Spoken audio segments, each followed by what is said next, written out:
50 years ago, I was just another missionary in the South German mission. Loving what I was doing. I had studied German hard. I had studied German history. I loved Bismarck. I loved the people I was talking to. And all of that is, in a way, putting in place things that I believe the Lord could make use of. I mean, so many things had to fall into place for me to be in the right place at the right time, for this experience to happen to me. But it happens to a lot of people in their own ways, as God works with us to make us instruments in His hand. I mean, why was I sent to Regensburg, of all places? It was the center of the Counter-Reformation. Lots of Catholic scholars there, and a priest's seminary. Our little branch met right across Domplatz, right next to the old medieval cathedral of Regensburg. But right next to the cathedral was a bulletin board where they placed notices about lectures and classes that were being taught.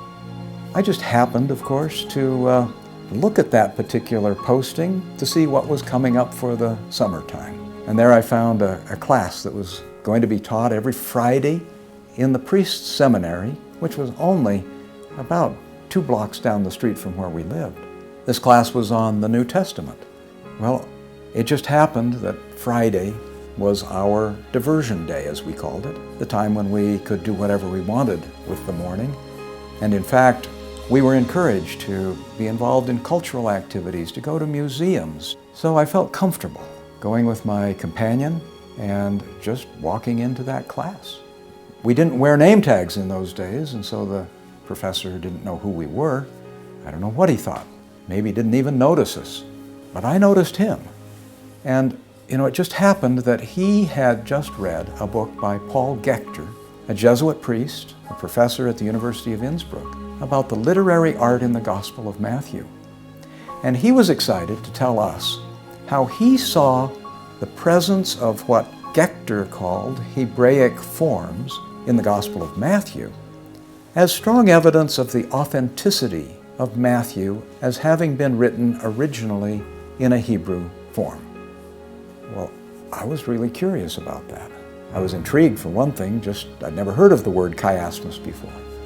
So as we left the lecture, we went directly to the Catholic bookstore, which again was just 2 doors down from our apartment.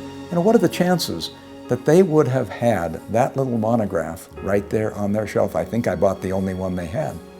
I loved the book and spent the next week really enjoying reading and learning there about chiasms at the word level, as well as macro-chiasms, conceptual organizational patterns that organized the entire Gospel of Matthew into 7 sections.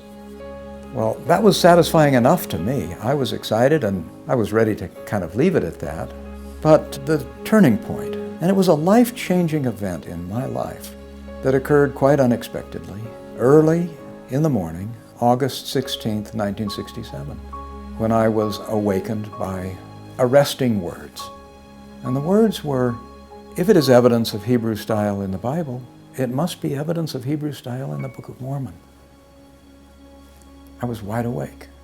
I got out of bed. I went over to the table where we had finished our scripture study the night before, and there was my Book of Mormon. I sat down and asked, if it's here, where? And I felt, well, just start reading where you left off last night, which was in the middle of King Benjamin's speech. I read through chapter 4 of Mosiah and turned the page on Mosiah chapter 5 and was almost ready to go back to bed when I glanced down the column, and there were the 2 words, Übertretung, Übertretung, one stacked right on top of the other, and progressing forward and backward from that center point were matching words, blotted out, remember, remember, left hand of God, called name. There it was. That was an exciting moment. I went over and woke up my companion and told him, and we began telling everyone, people on the street, professors, theologians, I would soon write to Paul Gector himself and would visit him.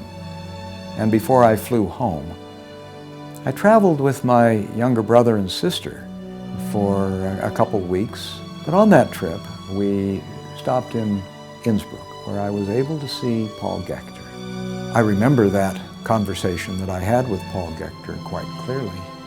We talked sitting quite close to each other, back and forth, looking at the same books and papers. And I know that I kept him a lot longer than he planned.